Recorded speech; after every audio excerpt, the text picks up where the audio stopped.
So hello everyone. In this video, we'll discuss the strategy for the CA final IBS September 25 attempt or Jan 26 attempt.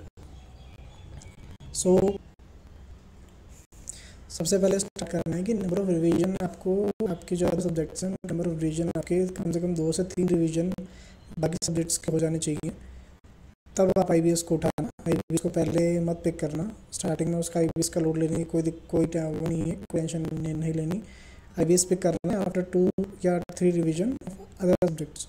वो finish होने के बाद आपको क्या करना है, सिंपल सा केस शीट डाइजेस्ट पिक करना है ICAI का, जो जिसमें 50 स्टडी दी हुई है ICAI की वेबसाइट पे दिया हुआ है केस शीट डाइजेस्ट। उसका प्रिंट आउट लो, प्रिंट आउट लिया अपन ने और स्लॉट बुक कर दो 2 से 3 दिन का, एटलीस्ट 2 से 3 दिन IBS देने हैं आपको प्रॉपर। तो उसके लिए क्या क्या करना है, आपको जहाँ भी आप स्टडी करते हो, जहाँ भी अप्लाई करते हो, वहाँ पे आपको IBS का केस शीट डाइजेस्ट उठाना है और स्टार्ट करना है फ्रॉम 35th या फिर 31st की स्टडीज IBS की जो डाइजेस्ट के है। उसमें आप स्टार्टिंग के क्वेश्चंस पिक मत करना, फर्स्ट क्वेश्चन से स्टार्ट मत करना, क्योंकि फर्स्ट से लेकर 30 तक के क्वेश्चन है mostly they are focusing on the costing and law. But exam में कॉस्टिंग और लॉ पूछा जाता है, बट उसका वेटेज इतना ज़्यादा नहीं होता कि अपन कॉस्टिंग और लॉ अपन ने एक तो किया भी नहीं है पहले। कॉस्टिंग लॉ अपन ने ना क्लासेस ली होती है, ना ही अपन ने उसको पढ़ा होता है सेपरेटली। कॉस्टिंग और लॉ क्वेश्चन अपन जब देखते हैं डाइजेस्ट तो हमको लगता है कि एग्ज़ाम में भी यही ज़्यादा मार्क का पूछेंगे, बट एक रियलिटी में ऐसा नहीं होता। कॉस्टिंग और लॉ के लिए आपको सेपरेटली मैं बता रहा हूँ आगे कैसे पढ़ाई करनी है। बट जब आप केस स्टडी डाइजेस्ट उठाते हो तो आपको स्टार्ट करना है 31st केस स्टडी से या फिर 35th केस स्टडी से। आगे फिर आपको करना है आगे के क्वेश्चन से 30 से लेके 50 तक के क्वेश्चन करना है। उसके बाद क्या करना है, 30 लेके रिवर्स काउंटिंग में स्टार्ट करना है। 30 से 30, 29, 28 ऐसे स्टार्ट करना है।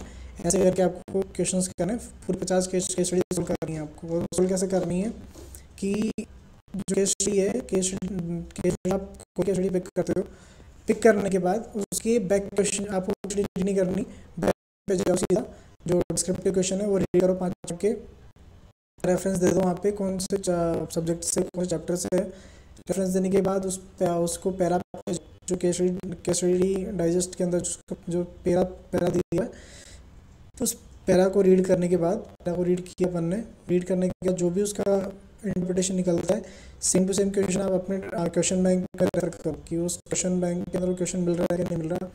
अगर आपको मिल रहा है इम्पोर्टेंट क्वेश्चन तो उसका आंसर आप अपने नोटबुक में नोट कर लो। वो हुआ है, ठीक है, इतना किया अपन ने। अगर उसका आंसर समझ से मिल भी जाता है तो 2-3 लाइन के अंदर ऊपर से कॉन्सेप्ट जरूर एक्सप्लेन करना है, उसके बाद उसका आंसर लेना है अपन को। बेसिकली इतना सा आपको ये प्रोसेस फॉलो करनी है हर क्वेश्चन के अंदर। उसके बाद पेपर आप जब क्वेश्चन अटैम्प्ट करते हो, उसका हमने एक सेपरेट वीडियो पहले ही पिछले वीडियो में एक्सप्लेन कर दिया पूरा, उसको आप रेफर कर सकते हो। पूरी पेपर अटैम्प्ट की टेक्निक में बताई गई। उसके बाद कि अपन को हर एक क्वेश्चन का आंसर लिखना है कि IBS के अंदर, जब IBS के अंदर होता है, IBS के अंदर आपको क्वेश्चन ढूंढने की प्रैक्टिस करनी है, ना कि आपको हर एक आंसर लिखना है। क्योंकि लिखने के लिए आपको 3-4 केस स्टडी या 5 केस स्टडी या लिख लोगे ना आप, that is more than sufficient है। लेकिन अगर आपने जितनी केस स्टडी ढूंढने की प्रैक्टिस करें, 50 केस स्टडी जो IBS डाइजेस्ट में दी हुई है उतना भी अगर आपने कर लिया, तब भी आप प्रिपेयर्ड हो जाओगे। मैं फिर भी आपको ये बोलूँगा कि एटलीस्ट 50 to 70 केस स्टडी आप प्रैक्टिस करनी है ढूंढने के लिए। IBS के अंदर ढूंढना इंपॉर्टेंट है, ना कि उस चीज़ को कंटिन्यूस लिखना। क्योंकि जब सेम टू सेम आंसर आपको मिल जाता है तो उसके अंदर आपको उस आंसर को लिखने की वापस आपको टाइम वेस्ट करना है। उसका आपको देखना है कि मुझे ढूंढना कैसे है। ढूंढने के लिए आपको उस केस स्टडी प्रैक्टिस करना पड़ेगा डाइजेस्ट को बार बार। फिर क्या